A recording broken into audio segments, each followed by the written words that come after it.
And welcome to the second episode of Behind the Curtain. In our first week, we discovered a lot about digidoubles and the kind of different contexts that they could be used in, when they were used, why they were used. And we thought a natural extension of that would be to look at digital environments as a whole and what is involved in building a digital environment. So, topic of the week is digital environments and how can they break down? Well, the first type of digital environment we want to consider is the full digital environment, and Chris is going to be expanding a little bit more on what that means as far as sometimes not everything is a complete build digitally. Why would it be fully built? Why would it be partially built? These are some of the points that we want to expand on.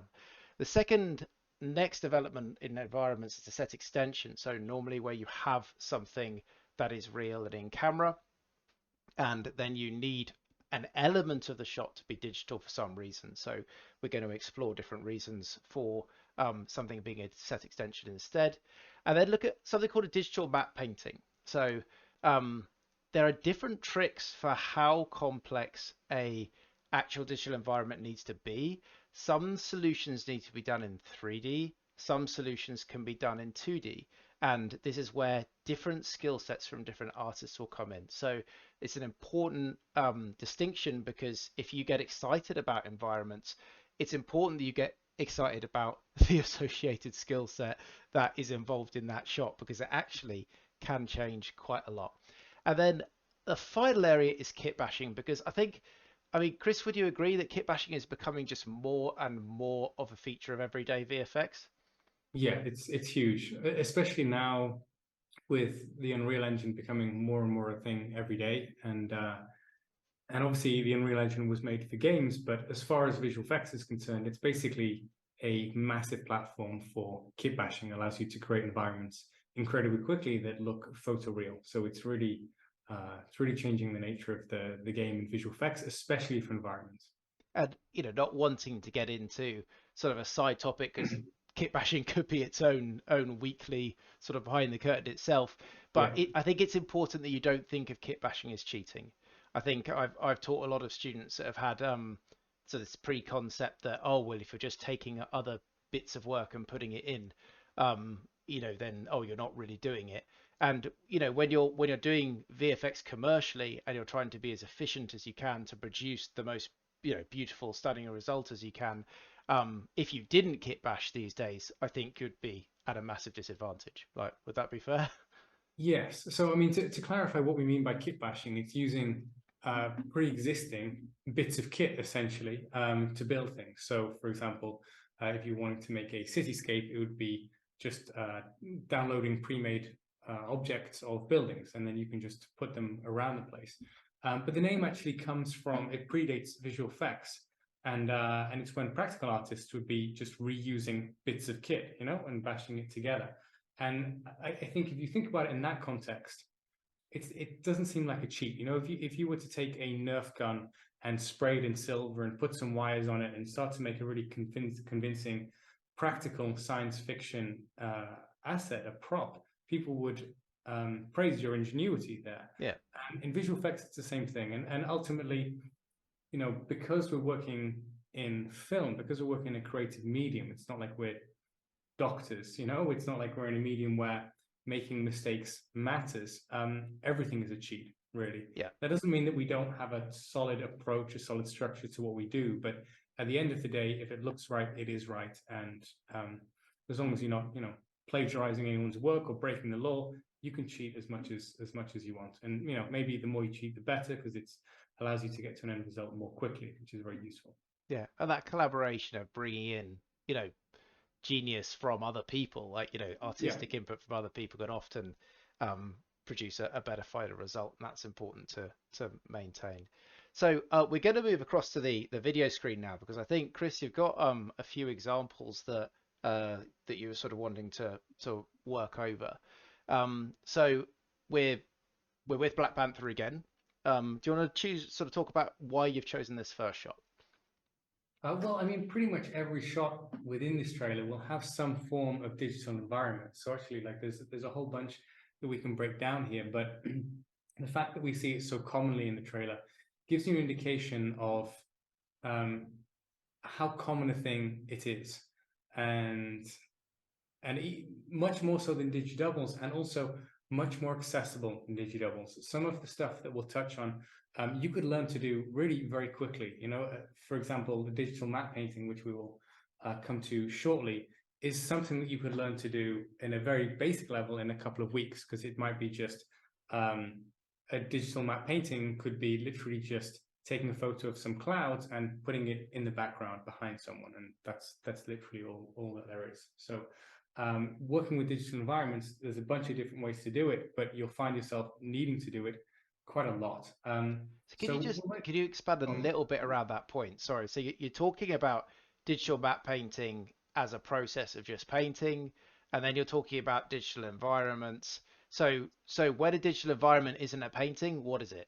Like, can you talk a little bit about the distinction there? Yeah. Well, I want to sort of loop around to that through these examples. So, for example, here we can see that there is what I assume to be a digital background of this building here, because that building doesn't exist in real life. I don't think. If it does, then I'm going to look like an idiot here, but I'm going to make the assumption that this is not a real life building. And so in the same way that with digidoubles, we know that when they're doing something that a human being could never do, then they have to be digital. If we're seeing a building that we know doesn't exist, then it has to be digital. And the way that we can achieve that can be through a rendered 3D model, and this kind of overlaps with kit bashing, as we've spoken before, or it could be a painting, literally a two-dimensional painting, which is what we would call a digital map painting, or DMP for short. And just like kit bashing, DMP predates visual effects, and the practice was initially you would have a pane of glass between. So let's say you had an actor, and behind him was a bunch of hills, and you wanted a castle on those hills. What you do is you'd stick a pane of glass behind the actor and in front of the hills, and you would literally paint the castle onto the plane of glass with the same lighting that the hills had, and hope that it all stitches together, and hope that it feels like the castle is actually on the hills. But it's not, it's just painted on a pane of glass. If you were to move the camera, then the illusion would break instantly. So when you're talking about painting something, there are natural constraints that start to come in because it's not actually a real 3D shape. You can't move or change the perspective too much. You can't move the camera too much, otherwise that illusion is going to break down. Right. This is generally like the underpinning decision when we decide, are we going to do something in 2D? Are we going to do it in 3D? In 3D, you have the implications of, God damn it, you've got to build the thing, It's much more difficult than just painting it. And when I say painting, this nowadays probably means using a photo or photo bashing, which is the map painting equivalent of kit bashing. Photo bashing would just be taking photos and stitching them together. Right? That is a thing that you would commonly do in Photoshop. If we were to look at like a 3D pipeline or a pipeline at a studio, a VFX studio, say something had to be built in 3D, you might be having to use a modeler to model it, a texture artist to texture it, say maybe someone would look dev shading, maybe someone for lighting. All of that has to happen just to produce this one building. But with a digital map painting, is that the same, or does that tend to be just like one person can paint it? Like, in which case it's an obvious advantage, surely. Yeah, it's actually both. It's actually both. So this is not a binary thing, and we'll probably see this as we go through the shots. And it's becoming less and less so that way every day. But yeah, in your extremes, you have a fully 3D build, right? And so let's actually jump through to something that is definitely going to be fully 3D. Let's see, there was this shot that we were looking at last week. Where is that? Well, this isn't the one I had in mind, but this one definitely is fully 3D. So I don't think there is any digital map painting element here at all. So this is fully 3D, and like you say, Rich, that means that everything has to be made in some way, right? Whether it's kit bashed or whether it's made from the ground up, It has to be made, it has to be textured, so the surface itself needs to be painted, and then it has to have lighting set up, and there is a lot that needs to be done there. Whereas with a DMP, a digital matte painting, you can literally just go, okay, do you know what? I'm just going to paint this over here, or I'm just going to drop in a photo. So in this case, let's say we wanted an extra cloud through here. That could be a digital matte painting, and that could be a photo that we literally just drop in, and then that's done. So those are our two extremes. But what we do see is every day we get closer to a middle ground, where artists doing digital matte painting will use elements of 3D in their matte painting, because the advantage that you have of 3D, like let's say that you download a building, you can drop that into Blender or another 3D package, and you can get your perspective for free, right? Because you can just recreate a digital camera and you look at it through that, and you can get your lighting for free. Whereas, learning how to paint with perspective and lighting takes a lot of time. So effectively, if you've got objects near each other and you've got simple shapes that represent those objects, you're automatically going to capture, okay, what shadow casts on what obscures what, where's your vanishing point, all of that you get. So a little bit of 3D knowledge is going to even help that 2D phase a lot. Yeah. Yes. So what a contemporary digital matte painting could look like is, and so what what we're looking at here could have looked like is actually just really basic 3D objects for that, just like clay, just mushed around with no details on it, but just something that'll give you the basic shape and capture the basic lighting. Through here, this might be just 10 minutes worth of modeling, just making the basic shape, but not making any of the stalactites or any of these ridges or whatever. You just make basic shapes, and then you actually project your painting on top of that. That's what we call 2.5D. So it's not 3D, it's not 2D, it's somewhere in between. And so, yeah, these aren't binary things. And as we see all the time, if you're learning visual effects, it's very, very useful to have an understanding of how things work in 2D and an understanding of how things work in 3D. And what we see with professional visual effects artists is they often get pigeonholed into only using 3D or only using 2D. But it's where that overlap happens that you can really take some big shortcuts or really make some artistic leaps forward. Brilliant. So that what you've talked about, that sort of 2.5D, I guess you've got some of the advantages of, say, the camera moved a little bit more. You might be a little bit more robust to that rather than the painting on a sheet of glass where the illusion breaks down very quickly. So could you have like small camera moves with that 2.5D projection? Right. This is a huge thing, right? The decision for us whether we're going 2D, 3D, whatever it is, a large portion of that is the camera movement. So in this shot that we're looking at here, this, if I'm right, that is a fully 3D shot. No, I can't say that, because it could well be that, for example, this mountain in the background was added in 2D later. There's no reason why that would be 3D. But let's say, for argument's sake, this shot is a fully 3D shot. The advantage that we have there is that literally everything we're seeing here just exists in 3D software, right? That could be Maya, that could be Blender, that could be Cinema 4D, it could be Unreal. It doesn't matter. They all basically work in the same way. And what that means is if everything exists within 3D space, then you can take your camera and just do whatever you want with it, right? You can spin it around, tumble it, you can zoom it, you can pan it, whatever you want. And having that freedom is really liberating.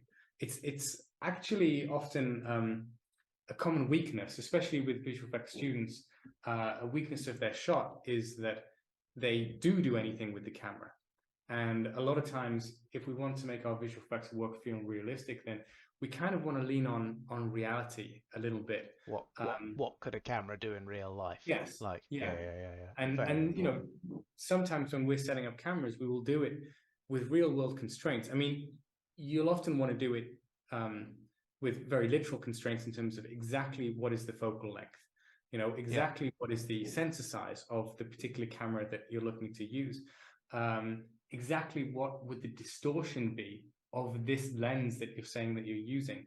So of the specifics of the lens and of the camera are important, but yes, also the movement. And sometimes we will set up a structure to allow us to fake the movement of a crane or a jib or a Russian arm or whatever it is, right? These things that have real world equivalents and real world constraints based off of, the actual movement that you could do with that mechanical structure and the speed that you could move the camera, whatever it is. We will give ourselves the same constraints so we don't accidentally create this Wow. fantastical camera, and that will give your visual effects a bit more realism. It's such an important point because it grounds it in reality immediately. Because say for example a scene like this, many of the students that I've taught historically, they might get really excited and like fly the camera like through Yes. the scene. And then, I mean, what I get the students to do, which they normally don't like doing because it's a little bit mathsy, is I go, right, I want you to work out how fast your camera actually traveled then.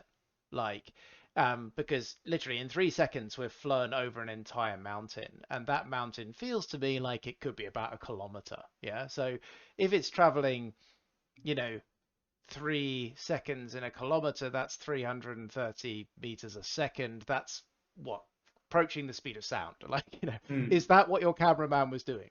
Was he flying at the speed of sound? Like some sort of like very high paid cameraman that does extreme danger shots. Like, so the thing is that people either go, okay, option one, that was a camera that was flying at Mach 1, or two, they go, well, that's a fake.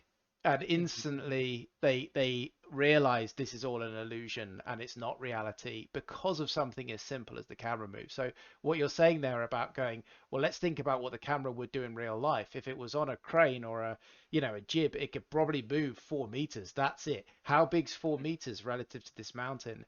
And then suddenly your sense of scale are right, that Yes. perspective is right, everything. Yeah, such an important tip. Right. Yeah, and so then if you choose to not lean into that, that's fine, So if you want a camera that's moving at the speed of sound, that's fine, but at least you're aware of it. At least Yeah, you're making that conscious decision. I'm doing this. Whereas a lot of times when people are starting out, they will just accidentally create these absolutely fantastical cameras and yeah, then kind of scratching their head like, why is my shot not quite working? And especially now where this environment that we're seeing here, for example, with these snowy mountains and things like that, you could create this in Unreal very, very quickly, right? There is not the steepest learning curve in the world to be able to create these environments. So that problem is starting to get solved for us. yeah. But then if you then twin that with an absolutely ridiculous camera, then you may be left scratching your head. Why is the shot not working? And it's actually about thinking about the camera movements. You get a similar thing with creatures and things like that. If you're selling something at a Godzilla size and you're thinking this thing is 100 meters tall, you've got to think how slow that thing actually moves, Yeah, or well, yeah, how slow it appears to be to moving. moving. Because if it moves at the speed of a normal human, in order for its arm to move from high up to low down, it actually again might be breaking the sound barrier every Yeah, time that it moves. Which, have they ever done that in any of the big monster movies? That might be a thing, like a monster that can actually move that speed but is constantly breaking the sound barrier all the time. So you're getting these sonic booms all over the place. that would be Um, if that hasn't been done, you guys can great. have that idea Yeah, for you can have it for free. Like, let us free. know. We'd like to feel the credits. Like, But Rich, the other extreme of this freedom that we get from 3D cameras is when we're doing a painting, because the problem with a painting is that it doesn't have any perspective, as it's just a painting, right? Um, so hopefully this example is easy enough for you guys to envision of having a castle painted on a pane of glass over a no. Do you know what? Here's a better example. Everyone who goes to see the Leaning Tower of Pisa and they are stood there acting like they're holding up the Leaning Tower of Pisa, right? yeah, It absolute works, must do. Yeah, but only from a specific angle. As soon as yeah. you move away from that, then the whole thing breaks, and this is what you get with a painting. So I could paint anything. Well, let's do it now. I can paint this is Godzilla, the top of this mountain over here, Sense and of I can scale, paint pretty that. spot on. Like, Yeah, yeah, and yeah, they're carrying him over his meal. I guess that's what's happening. yeah. That's lunch. Um, Yeah, and, And this is absolutely fine. I can do this. You know, I mean, of course, the problem is that the painting of Godzilla wouldn't move. Well, he's Okay, fine. asleep, isn't he? He Yes, he wakes yeah, up for lunch. Yeah, yeah, yeah. yeah, Paintings don't move, so he would have to be still. Yeah, yeah. yeah. Or Go it could be a statue of Godzilla and whatever. I don't know. For, as long as he doesn't have to move, and my camera doesn't move, then I'm fine. And it literally is. This is where photo bashing is so powerful. Is as long as nothing needs to move, you can put in whatever you want, right? So you could have a photo of a city, and you can start putting that over here as well, and start building up a city in the background. And this is very, very common. It's done all the time. The problem that you have is as soon as you move the camera, right? If our camera starts to move this way, then what you're going to get is what's called a slide, because it's going to look like Godzilla and the city over here are not stuck onto their surfaces anymore. They're sliding away from it in the same way that if you were filming someone looking like they're supporting the Leaning Tower of Pisa and you start to move the camera, then those two things will slide away from each other because they're not sat on the same place in space. It's yeah. a cheat. It's all a visual effect is all a cheat. And so matte painting is, you know, the mother of all cheats, really, Mm. and one of the most effective ones. And it works great. But as soon as you have things moving, then it starts to break down a little bit. Is it a similar thing if you ever go and see something at a theatre? Like you'll have a set which works from where the audience is sitting, and it works Yes. because the audience can't run around the side of the set and realize that actually that's just a series of boards that are creating an illusion, if you get what I mean. Like, Yeah. so it's used in a lot of areas of entertainment, and yeah, when used correctly, it's very powerful because it's very efficient, isn't it?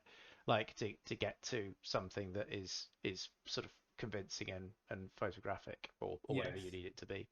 Like, And so the underlying thing here, the thing that breaks the illusion is what we call parallax.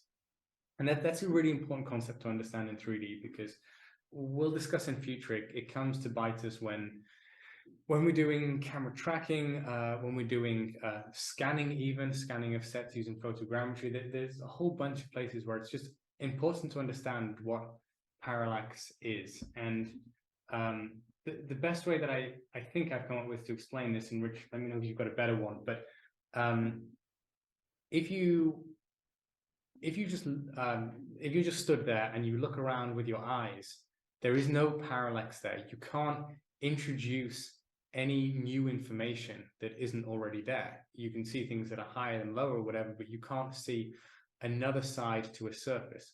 Whereas as soon as you start to move your head, you are revealing new information that wasn't there. You can see around a surface. Um, and potentially a way that you can think about this is if you were looking at a city in the distance, because the further away thing is, the less this effect of parallax occurs. So if you're looking at something in the distance and you start to move your head, you can't start to see around the city or anything like that. If you wanted to see the other side of the city, you'd have to get in a car and drive around to the other yeah, side of the city, right? So parallax is that effect. It's the effect of being able to see more of an object by moving your position relative to it. yeah, And the effect is much more noticeable the closer a thing is to camera. So if I have my hand in front of my face and I start to move my head through here, then I can see around my hand, I can see the extra information on the side of my hand much more easily. And I yeah, can't do that if I just move my eyes because there is no parallax yeah. there. So So the we see the point of same. Go on, point of Rich. observation has to change. The example Yeah. I I use for showing that things in the distance are less effective is everyone sat on a train and looked out of the window at the countryside. And when you look out the countryside, when you're racing along in a train, everything in the foreground is racing past you really, really Mm. quickly. But the mountains in the background are barely moving. Like it takes ages before that mountain, moves sideways out of shot. That's exactly the parallax. It's like, things in the foreground on a moving train, they will race past you, even though the train is going at the same speed, like relative to all the things that you see. You're much more able to do a trick like painting in the distance, Yes. where the effect is very subtle, compared to something in the foreground where the lampposts are racing past you and you're seeing different sides of everything as they approach and go past, because the parallax is much more Yeah. pronounced in the foreground. That's a really nice example. And and I guess it's no accident that when I was giving matte painting examples, I instinctively did it on the furthest points away from us. Because, if we had something close to camera through here, some box or whatever it is, like because it's close to camera, as the camera moves, the effect of parallax is going to be much more in the exact same Yeah. way that Rich has just said. You're on a train rushing past things, everything close to camera will move much more quickly. You will see new information on it much more quickly. And therefore, if this was just a painting, it would start to look pretty weird pretty quickly. Whereas these examples that we have of Godzilla and the city in the background, absolutely guarantee you could get away with that just as a painting.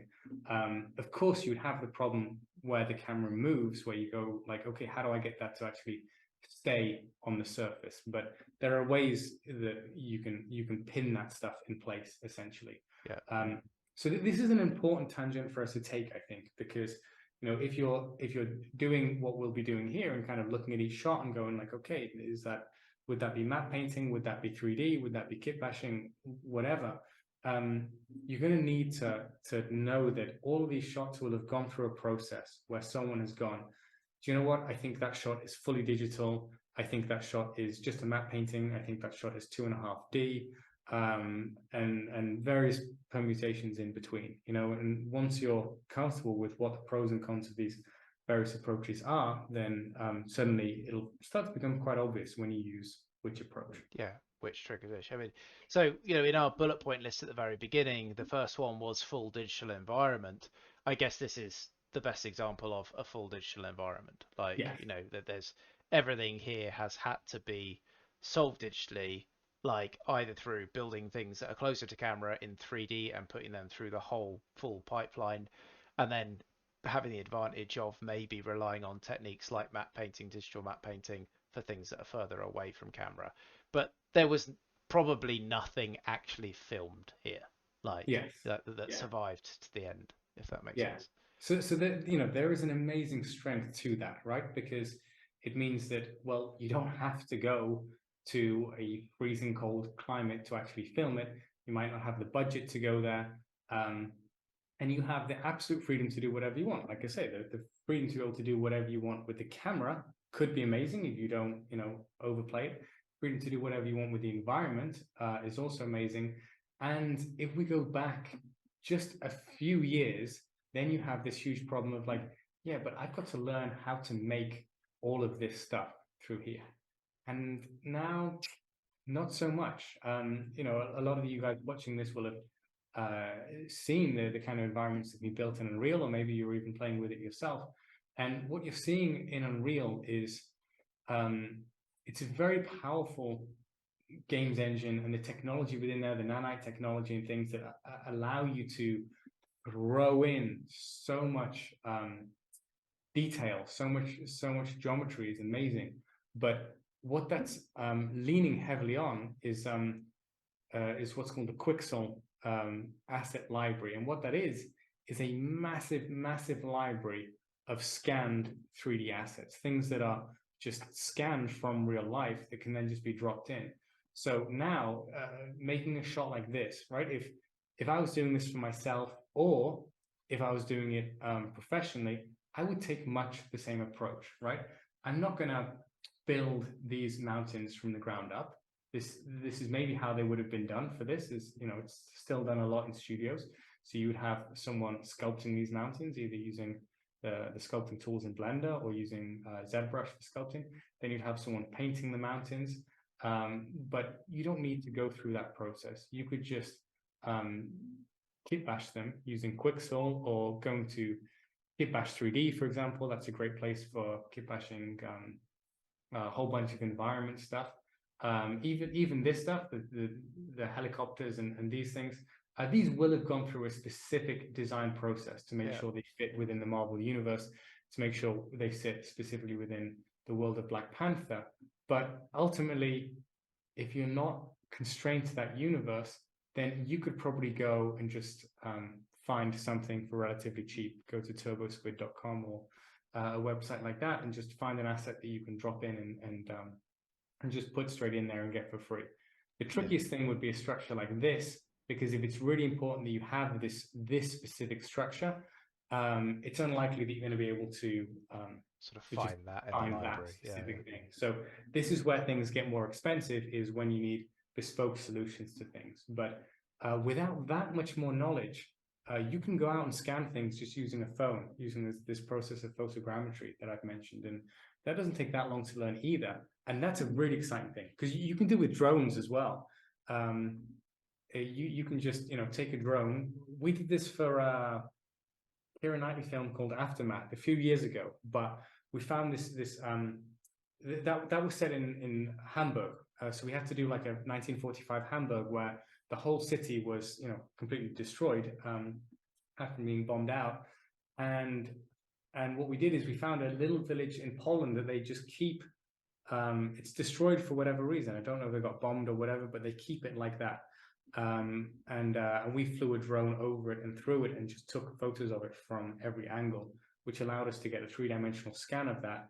And then we just repurposed that and used that as the basis for rebuilding Hamburg. So yeah, through a combination of kit bashing and having assets like these mountains that you can get from Quixel, being able to scan stuff in yourself, you can create amazing environments. All the lighting can be done quite easily, either through Blender or through Unreal. You can get to really amazing results very, very quickly, and that's getting easier every day as well. So that's very exciting. really Of exciting. course, at some point when you have very bespoke things that you want to build, then you need to go from the ground up and be like, okay, I'll have to design it, I'll have to model it, I'll have to texture it, I'll have to shade it and do all of that stuff. And And that's often what's happening in studios, is that, like, a director might turn around and go, oh, I'd really like the mountain to do this particular thing, like, or be a bit lower here or something like that. And then yeah, it does become harder to kit bash at that point, because you might not, as Chris has mentioned, you might not find that exact shape, and therefore you do need yes, to actually now start manually modeling, manually texturing, and things like that. But if yeah, you go on, the need to satisfy a client is one of the main costs of visual effects. yeah. Everyone knows visual effects is expensive. No one's quite sure why, but the need to satisfy a client is one of the things. And Yeah. that is what it is. The, there are more efficient ways to manage that. If you have brain fusion with a client, that's what I call the process of getting to the place where your mind is in the same place that you can kind of second guess what they're going to say. So then Mm. you can preempt that while you're doing it. But yeah, there's a huge difference between doing it for yourself and having to match for I think someone else. I think quite an old example, but an iconic example in the world of VFX would be Monsters, Gareth Edwards' Monsters, where, like, Yes. he produced that with a very extensive VFX knowledge as the director, and controlled many of the shots to be able to play these exact tricks that we're talking about, actually push things into 2D matte paintings, keep things pinned in 2D, like, so he didn't have to go through the more laborious aspects of or the more intense aspects of the VFX workflow, Right, to right. build the film. So there's two things there. Firstly, because he was, directing the film, and well, he directed it, wrote it, photographed it, and did the Everything, visual yeah. effects himself. It means that he can cut out that process of having to satisfy a client, and then therefore having to add in kind of notes at the last minute, and figuring out a way of doing that, which this shot definitely would have had, because that's the normal process of going through it with a client. As I'm looking at, I wonder, for example, like, are these kind of stalactites, they feel somehow two-dimensional. You can see maybe on that one, it's maybe a little bit clearer, that feels less tubular than I might expect. So what might have happened here is that's actually just that maybe there was a note at some point going like, do you know what, this structure on the right doesn't feel cold enough. Can we add in some stalactites? And then you just kind of go, okay, fine, we'll just figure out a way of doing it. And I don't know whether that's why there's something that feels, I can't quite read that, whether there's some weird bending that's happening there. But any point being is that there's always going to be stuff that like this, where it's just like, yeah, the note comes in at the last minute, and you've got to figure out a way of addressing it and whatever, and that can have a decent impact on time, which has a decent impact on cost, and at times can have a decent impact on quality. So the client feedback is one aspect to it, but also when you know what you can do in 2D, what you can do in digital map painting, what you can do in 3D, then you can design your shots in a way where it's going to be cheaper. So, for example, if we come away from a fully 3D shot and we go back to, maybe we just go right back to the start here. Okay, so here, if my guess is correct, then all of this stuff is foreground here.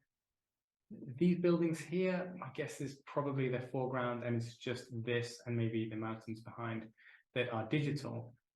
Well, whether you do that as 2D or 3D, and I think I would do it as 3D, the reason being that when you have a 3D model of this building, then you can use it in a whole bunch of shots from a whole bunch of different angles. So the amount of shots that it's in is an influencing factor on whether or not I would go 3D. Yeah. But the point that I want to make here is that the camera is moving. And so as soon as the real life camera that's filming this thing moving, as soon as the real life camera that's filming this thing is moving, then you need to do what's called a camera track. This is a digital reproduction of that real camera so that you can essentially film the digital elements using the same camera, if that makes sense. Otherwise, it's never going to line up. Like, yeah, it's going to slide around, and as beautiful as it might be painted, the second the camera moves and your digital assets don't move with it, the illusion will break down immediately. Like, so, you know, that there is some complexity here, Rich. So, well, firstly, to hopefully this point of needing to make a digital camera is clear, but I know if you're not accustomed to camera tracking, it can take a while to get your head around. But you know, imagine, so let's say this building back here is a 3D object, right? Yeah. Then you know that if we were really looking down on it or really looking up at it, and we try to put it in a shot like that, it's just going to look wrong, right? Because the perspective would be totally wrong. So you know that we have to at least have the same perspective that this camera has, so that it feels like it's filmed through the same thing. Well, in addition to that, you need to have the same movement that the camera has, because otherwise, as soon as the camera starts to move and the perspective changes, then the perspective of this won't change accordingly. So, this is one factor that if you're doing, this shot is what we call a set extension, right? We have a set here. This is not on a full, green screen stage or anything like that. We have a set here and we are extending the set digitally. And when you have a set extension, if the camera is moving, then you're probably going to have to track the camera unless there isn't very much parallax, right? If we are sticking things all the way in the background through there, we know there's not very much parallax, and then we can find another way to what we'd call pin it in place. Yeah. And that becomes a kind of fake that we do in compositing, but it doesn't require a full 3D camera track, which can be a little bit complex and difficult to do at times. So that's cool, because it was one of the key points we said right at the very beginning, which was we were going to look at set extensions as well. So we've had an example of a sort of a fully digital environment. We've had an example of a set extension as well here. We are at 40 minutes pretty much, Chris. So I was just wondering, is there anything else that you'd like to talk about? So we've got brought up another shot here. Okay, cool. Yeah, okay. I know that we've gone over time, but let's click through a few examples here, and well, I'll just break down what I think is happening here, and you guys can agree or disagree, because I don't know, I'm just taking a guess. But here, I think that what we're seeing is a set that finishes here. This is what we call the matte line, where the real thing finishes and the digital thing. Like a practical set. So this is like cool. Not digital. I think all of this is real. Partly I'm just going, it just kind of feels real, but also if I clear that off, it just feels like there is a slightly different visual quality to this stuff behind to this stuff in front, and you know, that could just be that it's a different plant, but it feels like it's the sharpness, the quality of it is slightly different. So that would be my guess through there. Through here, I think that's also, so I think that's going to be digital matte painting. So I don't think these are kit bashed. I think these are photos that are then matte painted into place. And that would be my take for this stuff over here as well. Out of interest, do you agree with that, Rich? I think so. I've hidden the wrong camera, unfortunately. So, we've just had a little bit of a technical failure there. I tried to hide your camera in the top left and ended up Okay. hiding my camera, which confused me momentarily. But Well, more um, aesthetically pleasing. yeah, the important one stayed on. Like, um, yeah, no, but that, yeah, I would agree. Um, I I keep looking at the actual physical set in the foreground, with the leaves and everything, and something is pulling me towards that being digital as well. But uh, I I I think you're probably right. That's the practical build, um and that line is occurring just above that. Yeah. Like, So who knows? I do is what I said, but no, I don't know. This is an interesting one. This one's interesting because okay, uh, again, I think this in the foreground, all of this, all of this here is real. This you're never going to convince me this isn't real, and that's because of things like this. You see these. This is just the chaos that reality brings in that is so difficult for us to recreate digitally. Because in order for us to have these random little pockmarks, we'd have to consciously add them in. So this just tells me of a real thing. But the background through here, this I think is not photo bashed. I think this is actual kit bash geometry. They would have just built, these kind of buildings and used them around the place. Now this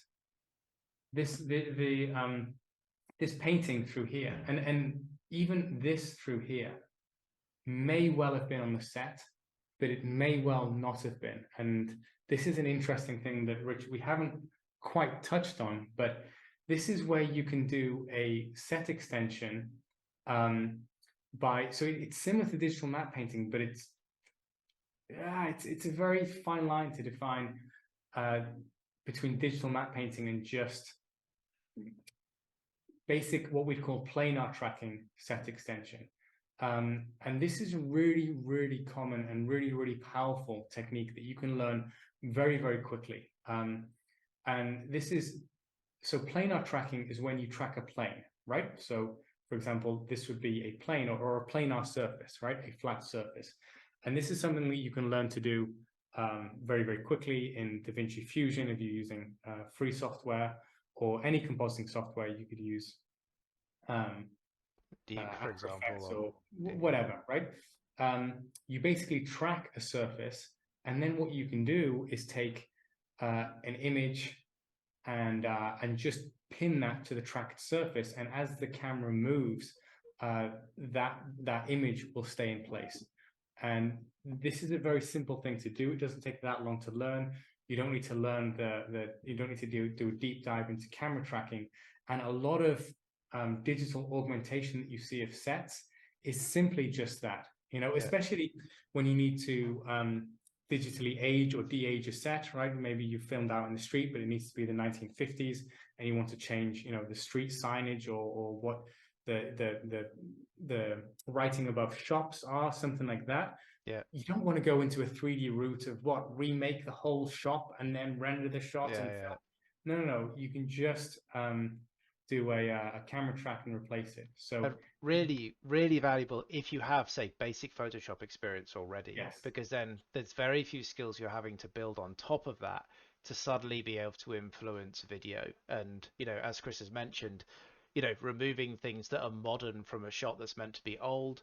So painting stuff out as well as maybe putting in something that makes something feel old as well. It's very versatile what you can do just with that small combination of skills. So definitely a good one to look into. yeah, and I think this gives us a point that we can probably finish on, because I don't know whether these were on set or whether they were added in post through planar tracking, and so that's a good sign, right? That Yeah, I just done have no well. way of being able to tell.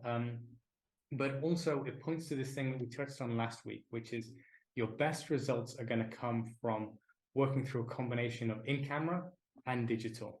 And so when you're working with digital sets, just know that yes, full 3D, like we were looking at before, what you get is freedom, and that's amazing. Yeah, But if you can just have something, whatever it is, like half the shot, a quarter of the shot, some percentage of the shot has real, then all of the fake stuff becomes much easier because you have a reference point for what real looks like. And that gives you something to aim at. And not only that, it increases your ability to observe reality and match to reality, which is one of the fundamental skills of visual effects. So we'll probably mention this a thousand times, because like I guess there is, especially when we talk about Marvel things, people think about the Marvel universe as this very slick, digital, fully digital world and whatever. And visual effects is seen as almost a destructive force sometimes in that way, where it just tries to replace the beauty of reality with synthetic digitalness. Um, and what you'll find is that actually the best work will come from using reality as a leverage point for getting you for augmenting it digitally, let's say. Yeah, That doesn't mean that you can't go fully digital. At times you need to go fully digital. At yeah. times that's what the shot requires, but it's something to bear in mind. Anytime when you can get some real referencing camera, then you absolutely should be doing it. And Yeah, I well, mean, we'll probably say that a thousand times across these videos. I probably worth even doing an entire video one. Like, even Yeah. say you've got your film a table and it's got an orange on it, and the orange is going to be digital because it's going to like roll over and jump off the side of the screen or something. So, like, for heaven's sake, film a real orange. Like, not for your final take, but in that lighting environment, stick an orange there, film it, then take it away, film it without the orange because the orange is going to be digital, but then refer to all of the takes that you did where you filmed the actual orange, because that's giving you all of the information of what a real orange should do. And that gets a little bit harder here when you're on set. You can't just stick a building in the background to see what the building would look like on set. But whatever reference you can take, whatever you can draw through, is gonna really really help when you come to adding those digital elements, Yeah. especially in lighting. Especially lighting. Lighting is everything. So we Yes. should do a video on lighting at some point. Yes. Like, like, but we've covered, I think, the major points there, Chris. So we've talked about the full digital environments. We've talked about when you have part of the set there and you extend it.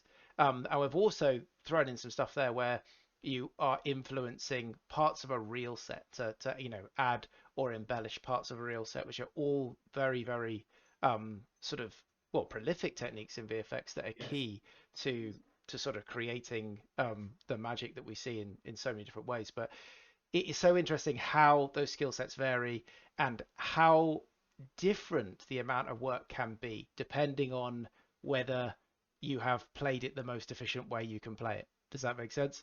Like, often avoiding, that full 3D pipeline. As Chris said, the advantage is that flexibility, but it can often come with a hit sometimes with the amount of work and effort that goes into it. So a whole range of ideas to think about.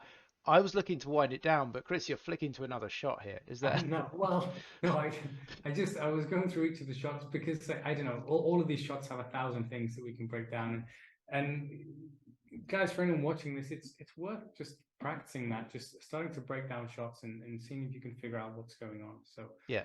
with this shot, for example, and this is it, I'll shut up, but this is real, and everything else is digital. That's my take on it. Um, and it's just I can't say that it just feels real, but it's just kind of like the slight wobbliness of this line, the slight uh, just chaos that I can feel there makes me think, okay, that's real. And then just the rest of this environment, all of this stuff, I'm like, well, I don't think there's anything that looks like that in real life, and it would cost a ton to build it. So if I was doing this, I'd go like, okay, yeah, this bit is real. I haven't seen the film, but I guess people are sitting down on there. So this is also where your interaction is, Yeah. right? And real on real interacts much better than real on digital. Yeah. And then I would let everything else be digital in the background.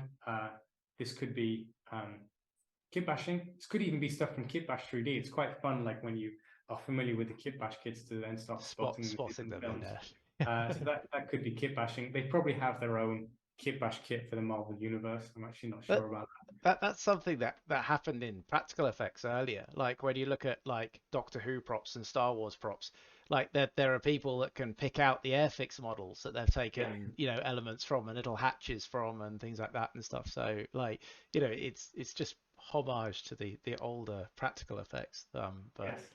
yeah, all part of the game. And I love the way so often it is the inclusion of those imperfections that help something feel real. Like that's not often what people think when they think like visual effects, like, but it's often the fact when we mentioned it last week with Digidoubles that something is too Mhm. perfect, too pure, that that gives the game away. Yeah, yeah. Right. The art of the imperfection, that's a whole other video, but Yeah. an important one as well. Yeah. But if we flick past a shot or if we covered something too quickly, then and if you want sort of more information on that, then please do comment, write to us, get in touch. We really want this series to be driven by the stuff that you guys want to learn. So like just telling us about that is definitely going to be the way that um, we're going to help guide all this in the right direction. But anything to finish on, Chris? Are you happy to wind things down there? No, no, that's great. I mean, yeah, it's been a mammoth one. I'm enjoying, being able to take these deep dives into it.